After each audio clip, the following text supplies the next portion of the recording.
नमस्कार दोस्तों, आप सभी का स्वागत है एक और नए वीडियो में। दोस्तों, इस वीडियो में एक और नया जॉब का अपडेट है आपके लिए, जिसमें हमारे पास 1900 से भी ज़्यादा जॉब रहेंगे। आपको बता दूं कि यहाँ पर जो है बहुत बड़े अमाउंट पे वैकेंसी निकले हैं आपके मध्य प्रदेश के अंदर। मध्य प्रदेश के भोपाल के अंदर, यानी कि मध्य प्रदेश जो आपके भारत का राज्य है, उसके अंदर जो मध्य प्रदेश के अंदर एक भोपाल जगह है, जो आपका कैपिटल होता है, जिसे हम बोलते हैं राज्य। राज्य के अंदर हमारा जो कैपिटल होता है, उसके अंदर यानी कि भोपाल के अंदर ये जॉब है। टोटल इसमें आपके पास 1900 से ज़्यादा यहाँ पे वैकेंसी रहेंगे। देखिए, पोस्ट बहुत बढ़िया होगी। ग्रुप 1 की जॉब है यहाँ पे। ग्रुप 1 और पे स्केल जॉब है। जो यहाँ पे पे स्केल रहेगा वो भी बहुत बढ़िया रहेगा। पे स्केल मतलब होता है आपकी कितनी सैलरी मिलेगी इस जॉब से रिलेटेड।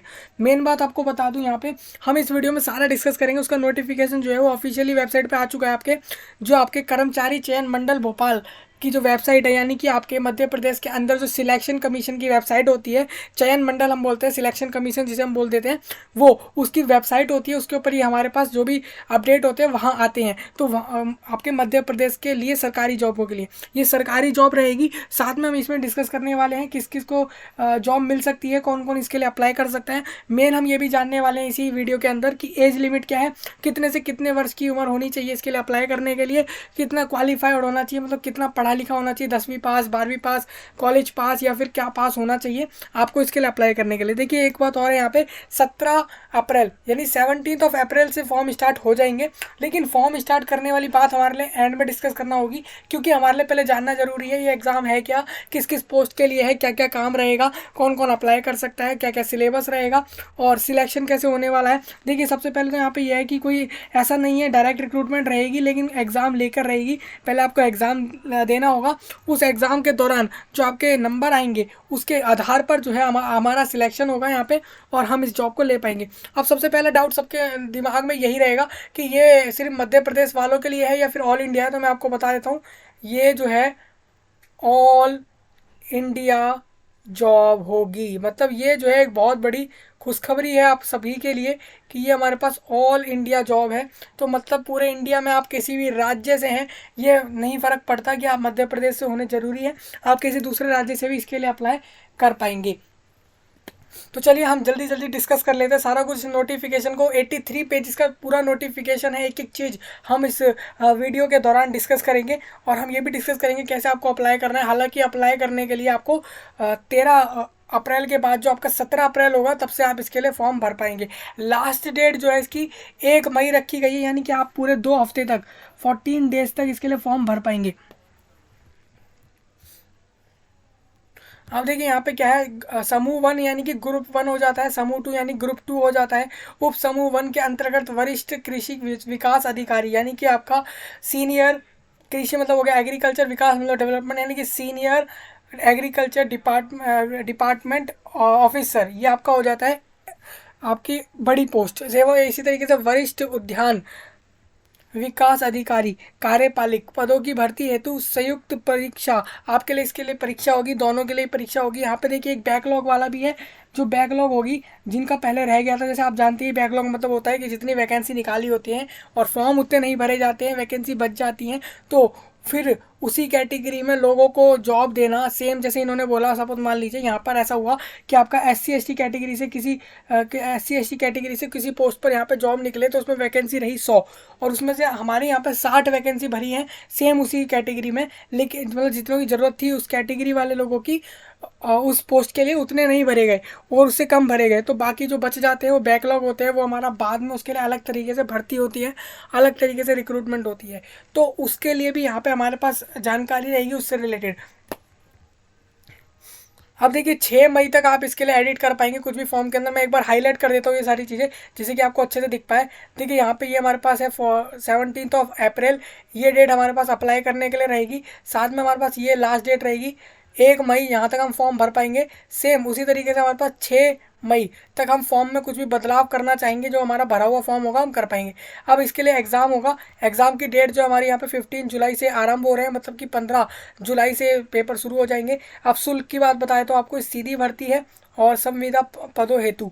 अब देखिए, यहाँ पे अनारक्षित अभ्यर्थी मतलब कि जो आपके अनरिजर्व कैटेगरी वाले कैंडिडेट्स होंगे, चाहे वो अपने मध्य प्रदेश राज्य से हो या फिर भारत के किसी भी राज्य से हो। सबसे पहली बात तो यहाँ पे ये है, भारत के अलावा किसी दूसरे राज्य या दूसरे देश वाले यहाँ पे इसको नहीं भर सकते, सिर्फ भारत से अगर आप हैं तो आप इस फॉर्म को भर सकते हैं।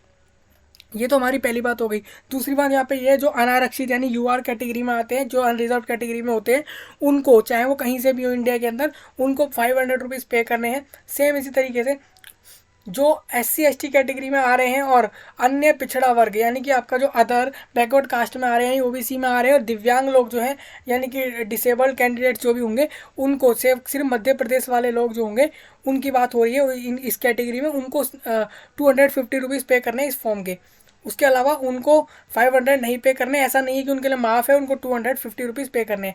तो हमने यहाँ पे फीस की बात कर ली। अब देखिए एक और चीज़ आपको बता दूँ, सीधी भर्ती जो बैकलॉग वाली है उसमें कोई शुल्क नहीं देना है, मतलब बैकलॉग वालों को कोई शुल्क नहीं देना है। मैंने बैकलॉग का आपको बता दिया है। अब देखिए हम नेक्स्ट डिस्कस कर लेते हैं सारा कुछ। अब एग्जाम से रिलेटेड क्या बताया गया, जैसे कि आपको बता दूँ, समूह 1 उप समूह 1 संयुक्त भर्ती परीक्षा 2023 में आप देख सकते हैं 15 जुलाई 2023 से परीक्षा चालू हो जाएगी। परीक्षा की पाली आपको बताया तो शिफ्ट होता है।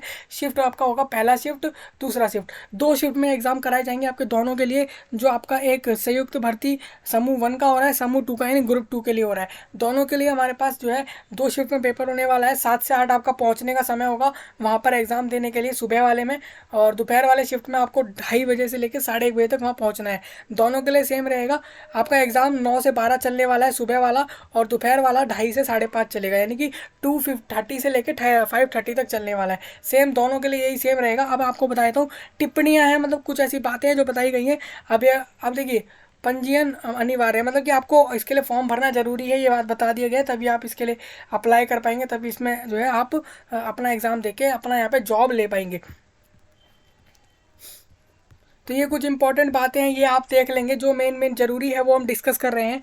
अब देखिए यहाँ पे क्या बोला गया है, विषय सूची की बात बताए तो आपको, जैसे कि यहाँ पे लिखा है कि जो समूह 1 के अंतर्गत वरिष्ठ कृषि विकास अधिकारी एवं वरिष्ठ उद्यान विकास अधिकारी कार्यपालिक पदों की भर्ती हेतु संयुक्त ये जो परीक्षा जो होगी, विभागीय नियम एवं आरक्षण तालिका एवं परीक्षा का पाठ्यक्रम हम बता देते हैं। देखिए कहाँ कहाँ पे क्या क्या चीज़ है इसी नोटिफिकेशन के अंदर 4 से 35 पेज तक जो है इस बारे में लिखा है, और किस किस पे क्या क्या होगा वो हम यहाँ से देख सकते हैं। ऑनलाइन आवेदन पत्र के साथ अभ्यर्थी को का फोटो, हस्ताक्षर एवं स्वयं की हस्तलिपि पृथक, मतलब यहाँ पे क्या बोला गया, आपके हस्तलिपि पृथक मतलब होता है सेल्फ डिक्लेरेशन होता है, वो आपको लगाना पड़ता है। साथ में यहाँ पे बोला गया फोटो, मतलब आपको अपना एक photograph, passport size photograph upload करना पड़ेगा फॉर्म भरते समय। साथ में हस्ताक्षर यानी सिग्नेचर आपको लगाने हैं अपने फोटो के साथ ही फॉर्म के अंदर। दोनों को आपको क्या करना है, पहले एक पेपर पर सिग्नेचर लिख लेने हैं अपने, उसके बाद उसको जो है उसकी फ़ोटो क्लिक करनी है। फोटो क्लिक करने के बाद उसको आपको डायरेक्ट फॉर्म के अंदर अपलोड करना है। सेम आपको फोटो के लिए और सिग्नेचर के लिए दोनों को ये चीज़ करेंगे। सेल्फ डिक्लेरेशन एक सर्टिफिकेट होगा, हम इसी नोटिफिकेशन में देखेंगे, उसको आपको पहले पूरा फिल करना है, उसके बाद आपको उसको भी लगा देना है। अब यहाँ पे बोला गया सेल्फ डिक्लेरेशन किस किस कंडीशन में हो सकता है। पहला हो सकता है आप कास्ट की, अगर आप बोल रहे हैं SC ST कैटेगरी से हैं और मध्य प्रदेश से हैं लेकिन आपके पास सर्टिफिकेट नहीं है, तो ऐसे कंडीशंस होते हैं जिसमें हमको सेल्फ डिक्लेरेशन मतलब खुद से डिक्लेयर करना होता है भाई कि हमारे पास वो चीज़ नहीं है, किसी चीज़ के बारे में हमें बताना होता है, तो वो हमारा सेल्फ डिक्लेरेशन का सर्टिफिकेट अलग से हो जाता है। यात्रा देयक प्राप्ति के लिए स्वयं के बैंक खाता विवरण पत्रक, मतलब कि आपको क्या करना पड़ेगा यहाँ पे, ट्रैवलिंग देयक मतलब कि आपको जो है वो जाने आने का जो खर्चा है, मतलब कि आपको जो ट्रैवलिंग का जो पैसा है वो देने के लिए आपको बैंक खाता के बारे में अपनी सारी डिटेल्स यहाँ पे देनी पड़ेंगी। मध्य प्रदेश के आदिम जनजाति समुदाय जैसे कि बेगा, सहारिया एवं भारिया जनजाति के अभ्यर्थियों हेतु आवेदन पत्र। अब देखिए उनके लिए अलग पत्र होगा, उनके वो जो ये यहाँ पे कुछ कास्ट लिखे हुए हैं, जाति जनजाति लिखे हुए हैं, उनके हिसाब से बताया हुआ है यहाँ पे। अब ये कुछ इंपॉर्टेंट चीज़ें हैं, ये कुछ हमारा जो राज्य पत्र होता है यानी रूल्स ऑफ गवर्नमेंट्स होते हैं, MP के अलग होते हैं, और बहुत सारे जो यहाँ पे अनुच्छेद करे जाते हैं उसके दौरान एग्ज़ाम लिया जाता है। ऐसा नहीं होता कि ऐसे ही एग्ज़ाम ले लिया, अब सारा कुछ डिसाइड होता है पहले ही, उसके बेस पर ये सारा एग्ज़ाम होता है।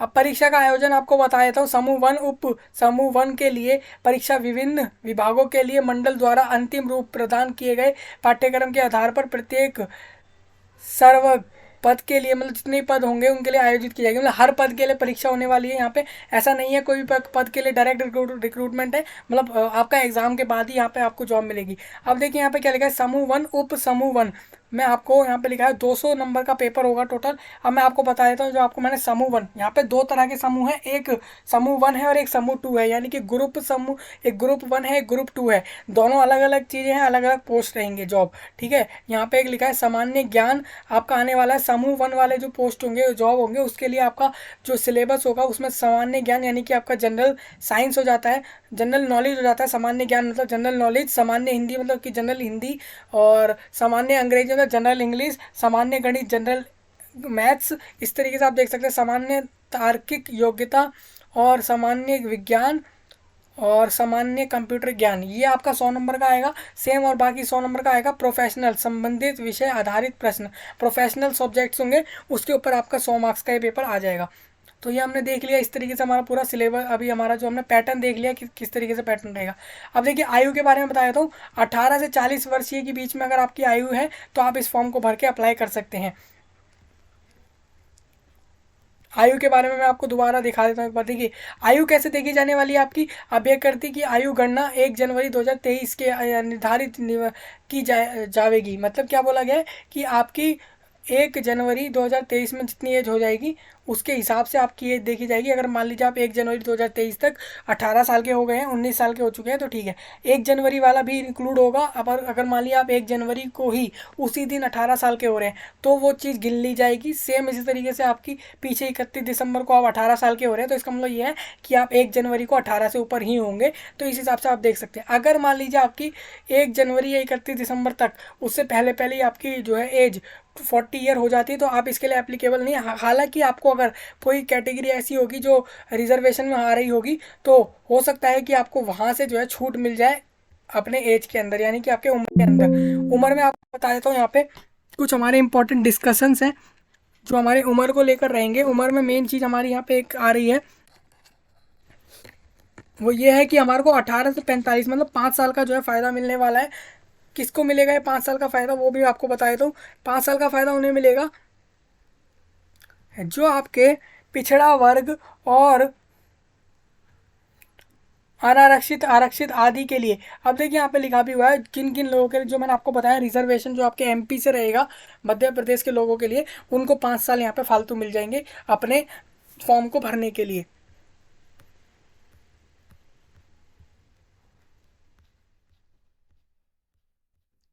अब हम नेक्स्ट बात कर लेते हैं। हम इंपॉर्टेंट डिस्कस कर रहे थे कि सबसे सिंपल बात एज में आप देख लीजिए। अगर आपकी 18 से 40 के बीच में आयु है या फिर 18 से 45 के बीच में आयु है, और अगर आप मध्य प्रदेश से हैं और आप किसी रिजर्वेशन कैटेगरी में हैं जो आपको यहाँ पे लिखा हुआ है उस कैटेगरी में, पिछड़ा वर्ग और आपके SC ST जैसी कैटेगरी में, तो आपको यहाँ पे फॉर्म आप भर सकते हैं। और हम अभी आगे चल के क्वालिफिकेशन के बारे में बात करेंगे। हर पोस्ट के लिए अलग अलग क्वालिफिकेशन रहेगा। और सिलेक्शन प्रोसेस हमने बात कर ली। सिलेक्शन प्रोसेस आपका एग्जाम होने के बाद उस तरीके से होगा।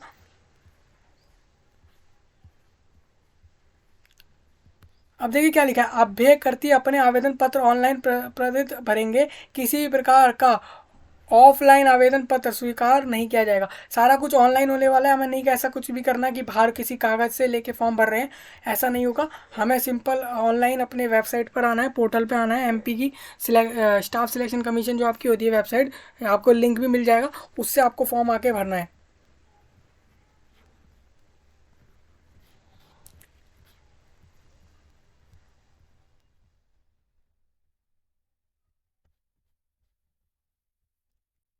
अब देखिए यहाँ पे कुछ टेबल में हमारे पास एक चीज़ है इंपॉर्टेंट, उसके बारे में हम डिस्कस कर लेते हैं पहले। यहाँ क्या लिखा है, हाल के भारत पाक संघर्ष में अपंग हुए सैनिकों को A1 में लिया जाएगा। हाल के भारत पाक संघर्ष में मृत सैनिकों के प्रत्येक सैनिक के परिवार के अधिक से अधिक 2 आरक्षित व्यक्तियों को यहाँ पे A2 में लिया जाएगा। यहाँ पे कुछ बताया हुआ है किन किन कैंडिडेट्स को जो है, किन किन लोगों को जो है किस किस कैटेगरी में लिया जा रहा है, वो यहाँ पे बता दिया गया है। तो आपको मैंने मेनली बता दिया है कि भाई इसमें आपका कोई भी भारत का राज्य में, भारत के पूरे देश के अंदर किसी भी जगह से होगा तो वो इस फॉर्म को भर सकता है। अब देखिए आरक्षण की बात कर लेते हैं हम। सीट्स के अंदर क्या आरक्षण है। अनुसूचित जनजाति के लिए यहाँ पे 20% सीट्स रहेंगे। अनुसूचित जनजाति और अनुसूचित जाति, यानी कि जाति आपका हो जाता है कास्ट और जनजाति हो जाता है ट्राइब। तो इसका मतलब अनुसूचित जनजाति और जाति, अनुसूचित जाति आपका हो जाएगा एससी और एसटी। इस तरीके से आप देख सकते हैं 16 और 20%। अन्य पिछड़े वर्ग को 27% और आर्थिक रूप से कमजोर को 10%। इसके अलावा आप इसको जोड़ के देखेंगे तो यहाँ पे हमारे पास आ जाएगा 40, 50, 60 और ये हमारे पास आ जाएगा 73 के करीब आ गया है। तो बाकी जो सीट्स बची वो सबकी आपके ऑल इंडिया वाले कैंडिडेट जो होंगे, पूरे आपका मध्य प्रदेश वालों को इंक्लूड करके बिना रिजर्वेशन वालों को यहाँ पे सीट्स मिल जाएंगी। दृष्टिबाधित और कम दृष्टि वाले लोग, जैसे जिनको कम दिखाई देता है, उनके लिए बताई गई, उनके लिए 1.5% सीट यहाँ पर रहेंगी टोटल में से। देखिए जितनी ऑल ओवर पूरी सारी वैकेंसी हैं उसमें से परसेंटेज निकाला है, उतने उसमें से इतनी इतनी लोगों की फिक्स रहेंगी कि इतनी सीट्स उन लोगों को मिलने वाली हैं।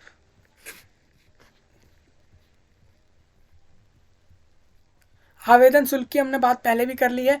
और यात्रा भत्ता हमने बता दिया आपको। यात्रा भत्ता क्या होगा, जैसे कि सामान्य प्रशासन विभाग के दिशा निर्देशों के अनुसार ये उनके यात्रा क्यों क्यों व्यय वो की प्रतिपूर्वी संबंधित विभाग द्वारा की जाएगी। मतलब कि आपको जैसे कभी वहाँ से ट्रैवलिंग के लिए किसी कारण भेजा जाता है आपका, जैसे अभी ऐसे अभिकर्तियों को जो मध्य प्रदेश के मूल निवासी हैं तथा अनुसूचित जनजाति और अनुसूचित जाति ये अन्य पिछड़े वर्ग के रूप में सरकार द्वारा अधिसूचित किए गए हैं एवं ऐसे अभ्यर्थी जिन्हें शारीरिक रूप से विकलांग प्रमाणित किया गया हो, वो परीक्षा केंद्र में परीक्षा में उपस्थित होने के लिए उनके यात्रा व्ययों की प्रतिपूर्ति की जाएगी। यात्रा व्ययों के लिए हकदार होने की दृष्टि से अभ्यर्थी को सरकार के समक्ष प्राधिकारी द्वारा जारी किया गया जाति प्रमाण पत्र दस्तावेजी साक्ष्य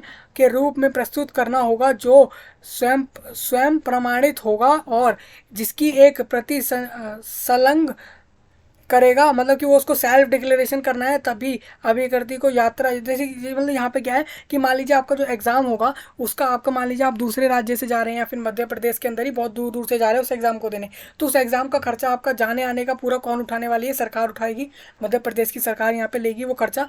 जो ये एग्ज़ाम करा रहे हैं, क्यों लेंगे वो लोग ये खर्चा, वो इसलिए लेंगे क्योंकि उन्होंने बोला है कि ऐसे कैंडिडेट जो कि अनुसूचित जनजाति और अनुसूचित जाति, ओबीसी, एससी, एसटी और ऐसे कैंडिडेट्स हैं जो विकलांग और ऐसे मतलब डिसेबल हैं, उन लोगों को जो है उन वो फीस जो है वो पैसा जो है वो सरकार उठाएगी उस चीज़ को। लेकिन उसके लिए आपको अपना एक सेल्फ डिक्लेरेशन, आपको अपना कास्ट सर्टिफिकेट यहाँ सब ये सब लगाना पड़ेगा, डोमिसाइल सर्टिफिकेट कि आप मध्य प्रदेश के ही हैं, ये सारा कुछ आपको लगाना पड़ेगा। परीक्षा केंद्र की बात कर लेता हूँ। परीक्षा केंद्रों का निर्धारण मंडल के मापदंडों के अनुसार अभ्यर्थियों की संख्या के आधार पर किया जाएगा। प्राथमिक रूप से परीक्षा शहरों की सूची अध्याय 3 के खंड 7 में दी गई है। अब देखिए यहाँ पे बता दिया गया है कि आपका एग्जाम कैसे डिसाइड किएगा करेंगे ये लोग कि कहाँ कहाँ होना है। तो आपको पता है, तो जैसे यहाँ पे आप जितने लोग यहाँ पे अप्लाई करेंगे इस एग्ज़ाम के लिए उस हिसाब से देखा जाएगा कि आपको सेंटर कहाँ कहाँ देना है, कितने कितने सेंटर रखने हैं, कितने कितने जगहों पर एग्ज़ाम लेना है।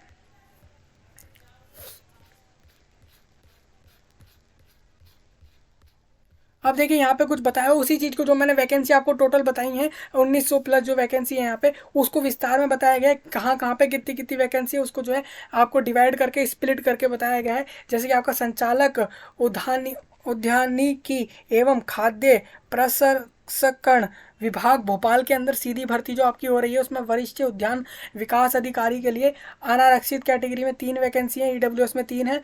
और इस तरीके से आप पूरा सारा देख सकते हैं, टोटल 25 रहेंगे। कार्यपालिक अलिपिकीय पद की स्थिति बता दी गई है कि कौन सा लेवल है, यहाँ पे ये सब बताया गया है। आप इस तरीके से देख सकेंगे, सारा कुछ यहाँ पे लिखा हुआ है। बैकलॉग वालों का लिए भी लिखा हुआ है किस कास्ट के हिसाब से कितनी वैकेंसी है, तो वो हम देख लेंगे यहाँ से।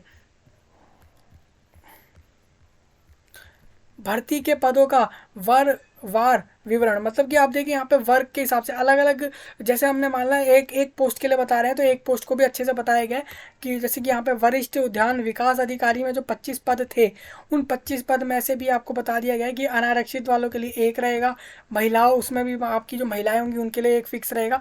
इस तरीके से टोटल यहाँ पे पदों को बताया गया किसके लिए कितने रहेंगे। अब यहाँ पे बताया तो इनकी तनख्वाह बताया तो कितना पैसा मिलेगा। वरिष्ठ उद्यान विकास अधिकारी की पोस्ट के लिए यहाँ पे आपको 34,800 से लेके 1,14,800 रुपये तक मिल जाएंगे। मतलब कि इसके बीच में आपकी तनख्वाह रहेगी। इसके जो इसमें आपको मिलने वाली न्यूनतम शैक्षणिक योग्यता इसकी क्या रहेगी, किसी भी मान्यता प्राप्त संस्था से उद्यानिकी में। अब देखिए यहाँ पे आपका क्या होना चाहिए, डिग्री होना चाहिए किसी भी आपका उद्यान की, मतलब कि आपका एग्रीकल्चर की डिग्री होनी चाहिए किसी भी यूनिवर्सिटी से भारत के अंदर की। तो यहाँ पे भारत वैसे लिखा नहीं है, आप देख सकते हैं, लेकिन भारत के अंदर की होनी चाहिए। तो आपको यहाँ पे ये इसके लिए आप अप्लाई कर पाएंगे इस पोस्ट के लिए, जो ये वाली आपकी पोस्ट रहेगी। अब वरिष्ठ कृषि विकास अधिकारी के जो 6 कुल पद थे यहाँ पे, उनके लिए भी बता दिया गया है। उसमें हमारी ये जो है तनख्वाह रहेगी 36,200 से शुरुआत होगी, बीच में इसके कुछ भी हो सकती है। अब बोला गया कृषि या संबंध विषय में जो डिग्री है, उपाधि या कृषि इंजीनियरिंग में। अब देखिए यहाँ पे बता दिया कि कृषि इंजीनियरिंग मतलब क्या हो गया आपका, कि बैचलर ऑफ टेक्नोलॉजी इन, मतलब कि इंजीनियरिंग हो गई आपकी कृषि के अंदर, यानी एग्रीकल्चर के अंदर। इसी तरीके से आप देख सकते हैं यहाँ पे ये सब होना चाहिए इस पोस्ट के लिए।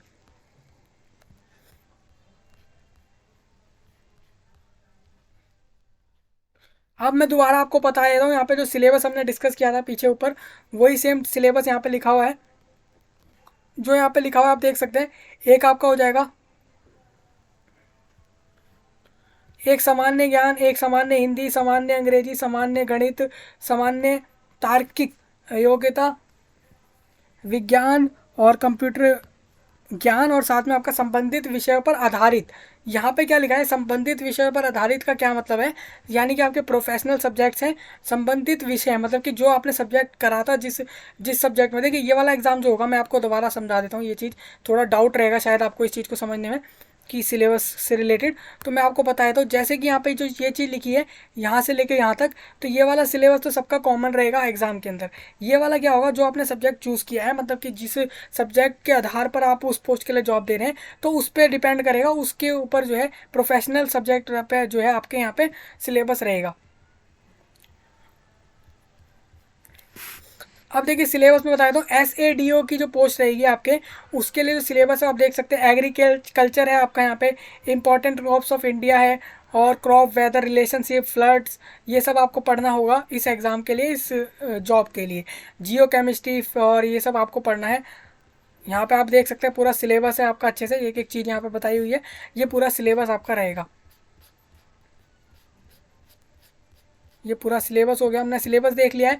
अब हम सिलेबस के आगे बढ़ रहे हैं।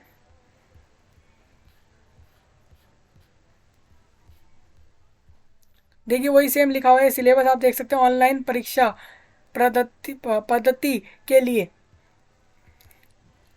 मतलब आपको ये तो पता लग गया है कि ऑनलाइन एग्जाम होने वाला है।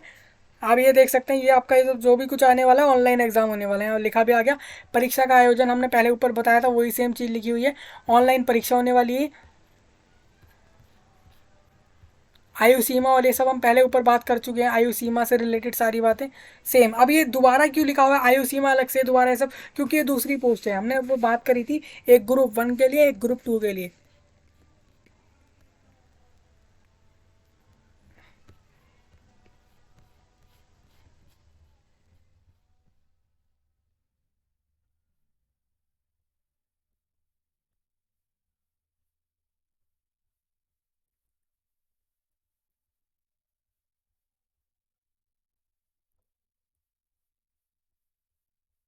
सेम वही जो हमने ग्रुप 1 के लिए बात करी, वही सारी चीज़ें यहाँ पे भी लिखी हुई है उन्हीं के लिए। लेकिन अब देखिए यहाँ पे क्या है, विभाग विभागवार रिक्त पदों का विवरण। अब देखिए हमने जो ऊपर बात करा वो SADO के लिए बात कर लिया था।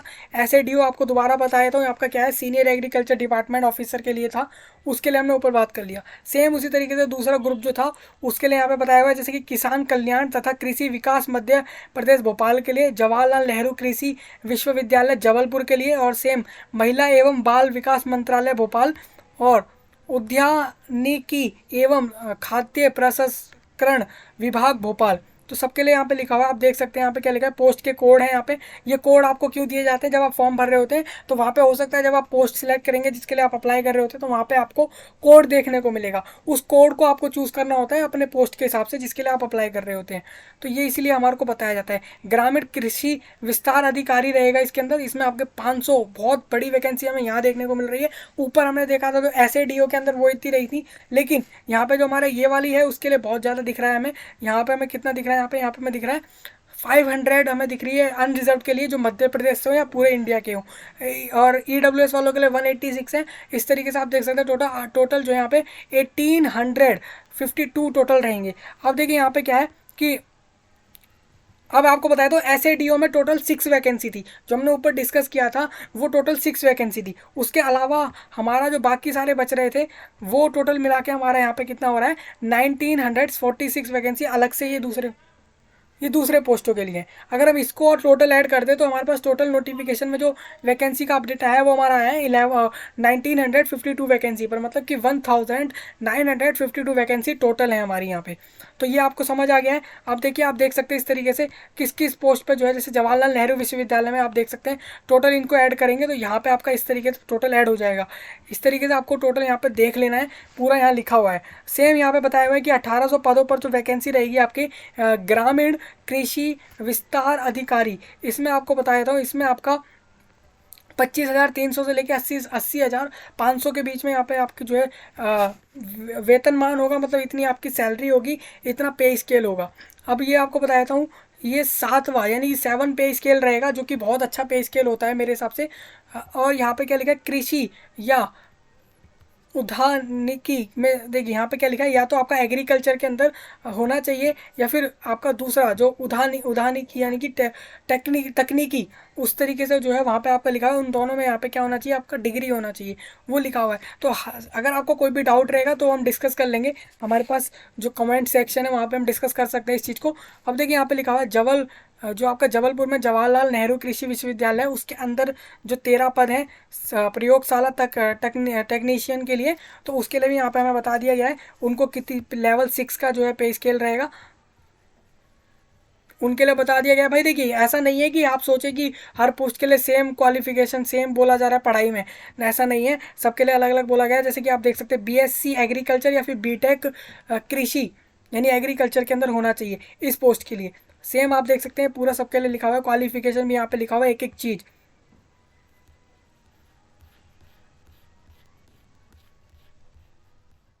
यहाँ पे पूरा सिलेबस आ गया, उसी चीज़ का सिलेबस है। देखिए हम देखने को क्या देखने को मिल रहा है कि सिलेबस दोनों का ही सेम है हमारा। अब देखिए यहाँ पे देखिए सिलेबस मतलब सब्जेक्ट सेम है, सिलेबस अलग रहेगा। अब यहाँ पे बताया तो आपका जो बाकी हमने अभी जो पोस्ट डिस्कस किए हैं उसका सिलेबस क्या रहेगा, उसका सिलेबस रहेगा जनरल एग्रीकल्चर और agronomy, soil science, soil and water conservation, water shade management, plant physiology, साथ में आपका रहेगा क्रॉप इम्प्रूवमेंट। इसके अंदर भी आप देख सकते हैं element of genetics and plant breeding as applied to crop improvement. इस तरीके से हम देख सकते हैं हॉर्टिकल्चर का अलग है और प्लांट प्रोटेक्शन का अलग रहेगा। ये सारा हमको पढ़ना है इस पोस्ट के लिए।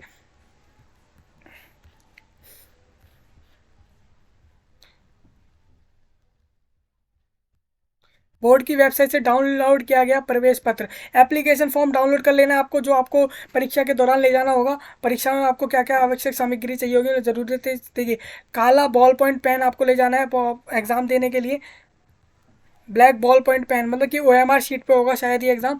फोटो युक्त मूल्य पहचान पत्र, मतदाता पहचान पत्र, पैन कार्ड, आधार कार्ड, इनमें से कोई भी एक आईडी प्रूफ चाहिए होगा आपका। परीक्षा में किसी भी प्रकार की इलेक्ट्रॉनिक, आपका कोई भी इलेक्ट्रॉनिक चीज़ यूज़ नहीं करनी है एग्ज़ाम के दौरान। लिखित परीक्षा में, अब देखिए लिखित परीक्षा ही है, मैं तो ये तो हमें पता लग चुका है यह सुविधा। अब देखिए यहाँ पे कुछ सुविधा है, आपको पता होगा कि एग्ज़ाम के दौरान जो हमारे डिसेबल कैंडिडेट होते हैं उनको एग्ज़ाम में कुछ टाइम में कुछ एक्स्ट्रा मिल जाता है, वो हम यहाँ पे डिस्कस करेंगे। यदि अभ्यर्थी प्रतिरूपक समय हेतु आवेदन करता है तो उसे देखिए यहाँ पे कुछ एक्स्ट्रा समय है वो दिया जाने की बोल दिया गया है। जैसे कि आपका मान लीजिए 3 घंटे का पेपर है तो उसमें 60 मिनट एक्स्ट्रा मिल जाएंगे डिसेबल कैंडिडेट को। साथ ही यहाँ पे लिखा हुआ है किन किन को मिलेंगे, आप देख सकते हैं यहाँ पे पूरा पैराग्राफ में डिस्कस किया हुआ है। एक बार मैं दोबारा हाईलाइट कर देता हूँ जिससे कि आपको अच्छे समझ आ जाए। ये जो आप देख रहे हैं इसके अंदर पूरा डिस्कस किया गया है, इससे इसमें और नेक्स्ट वाले पैराग्राफ में पूरा डिस्कस किया है कि किस किस को जो है यहाँ पे फ़ायदा मिलेगा, एग्जाम टाइम एक्स्ट्रा मिल जाएगा। मतलब 3 घंटे का पेपर तो होगा ही, साथ में उसके ऊपर 60 मिनट मिल जाएंगे। सेम 2 घंटे 30 मिनट का पेपर होगा तो 50 मिनट एक्स्ट्रा मिल जाएंगे। तो इस तरीके से आपको मिलने वाला है एक्स्ट्रा टाइम। एडमिट कार्ड आपके वेबसाइट पर ही आएगा, ये जो आपकी वेबसाइट है इसी वेबसाइट पे वो एडमिट कार्ड आपका आ जाएगा, इसी वेबसाइट पे एडमिट कार्ड आने वाला है। परीक्षा के दौरान ही विपक्ष के समक्ष अभ्यर्थी को प्रवेश पत्र के निर्धारित स्थान पर, अब देखिए आपको वहाँ पे सिग्नेचर करने होंगे, अंगूठा लगाना पड़ेगा, वो सब वहाँ पे आपको करना है। और काले बॉल पॉइंट पेन से अंकित करना होगा। तो यहाँ कुछ डिटेल है, ये तो आपके सेंटर पे कराया जाएगा, सिग्नेचर आपसे ये सब होता है, वो आपको वहाँ जाके करना होता है जब आप एग्ज़ाम देने जाते हैं। अब यहाँ पे नॉर्मलाइजेशन मतलब आपके मार्क्स कैसे कैलकुलेट करने वाले हैं ये लोग, तो यहाँ पे लिखा हुआ है कि आपके एग्जाम से रिलेटेड जो मार्क्स है वो इस फॉर्मूले को देख के आपका कैलकुलेट किया जाएगा। आप देख सकते हैं ये चीज़ जो दिख रही है आपको, इस तरीके से आपका जो है मार्क्स यहाँ पे कैलकुलेट होने वाला है। ये फॉर्मूला है, उसको यूज़ करके आपके मार्क्स जितने भी आएंगे उससे हमारी मेरिट बनती है कि हमारी लिस्ट जो बनती है कितने लोग क्वालिफाइड हुए हैं एग्जाम के अंदर, वो उस तरीके से बनाया जाता है। परीक्षा परिणाम का प्रकाशन। अब model answer, subject wise model answers हैं कुछ। आप देखिए प्रैक्टिस भी आप यहीं पे कर सकते हैं, ये भी आपको बता दिया गया, सेम वेबसाइट पर ही आपको प्रैक्टिस पेपर्स भी होते हैं, वहीं पे आप प्रैक्टिस भी कर सकते हैं एग्जाम से पहले।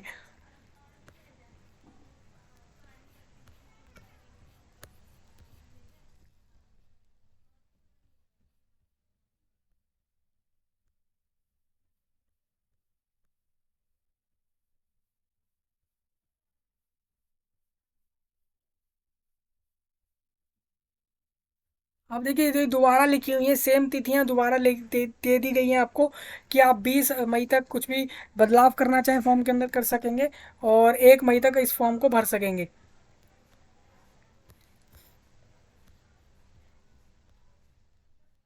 फीस की मैंने आपको बताई भी थी, 500 पे करने हैं किसी को 250 पे करने हैं और किसी को बिल्कुल पे नहीं करने हैं।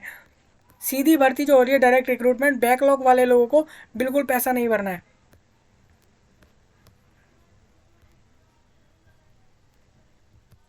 अब देखिए यहाँ पे कुछ लिखा भी हुआ है, आप जैसे एडिट करते हैं, एडिट करते हैं फॉर्म के अंदर, कुछ भी चेंज करते हैं फॉर्म के समय के अंदर, जो समय दिया गया होगा उसके अंदर आपको 20 रुपये और 40 रुपये, दो तरीके से इसमें पैसे देने होंगे आपको, या तो 20 या तो 40। किसको 20 देने हैं 40 देने हैं वो यहाँ लिखा हुआ है, आप उसको भी देख सकते हैं। परीक्षा शहर की बात आए तो आपको परीक्षा कहाँ होने वाला है, तो ऑनलाइन परीक्षा केंद्र, आपका ये एग्ज़ाम ऑनलाइन होगा, ये तो हमें पता लग गया है। यहाँ से दोबारा एक बार और बता दिया गया ऑनलाइन एग्ज़ाम होगा। और इसके लिए आपका एग्ज़ाम एक भोपाल में, उज्जैन में, और सागर, इंदौर, जबलपुर, सतना और ग्वालियर और रतलाम, इन जगहों पे आपका ये एग्ज़ाम होने वाला है। आपको इतना याद रखना है कि ऑनलाइन परीक्षा प्रणाली के संबंध में निर्देश, आप परीक्षा केंद्र पर निर्धारित रिपोर्टिंग समय पर पहुंच जाना है, आपको इस समय पर पहुंच जाना है इस एग्ज़ाम के लिए। साथ में आपको बोला गया है बायोमेट्रिक के अतिरिक्त भरकर लाना अनिवार्य है। मतलब कि यहाँ पे क्या बोला गया आपको, आपको यहाँ पे बायोमेट्रिक मतलब आपको उस पर सिग्नेचर कर लेना है, आपको बोला गया उसके ऊपर आपको सिग्नेचर कर लेना है। अभ्यर्थी को TAC के द्वितीय भाग की प्र प्रविष्टियों को भरकर लाना अनिवार्य है। यहाँ पे कुछ बताया गया बायोमेट्रिक, हमने पहले ऊपर डिस्कस किया है कि वहाँ पे आपको सिग्नेचर कर लेना है और फिर आपको जाना है एग्ज़ाम में।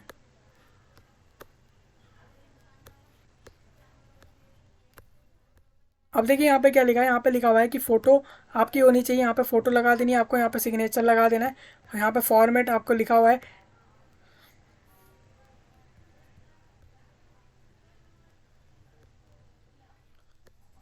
ये डिक्लेरेशन आपको यहाँ देना होगा। इस तरीके से हमारा पूरा प्रोसेस रहेगा, हमने डिस्कस कर लिया एक एक चीज़ को।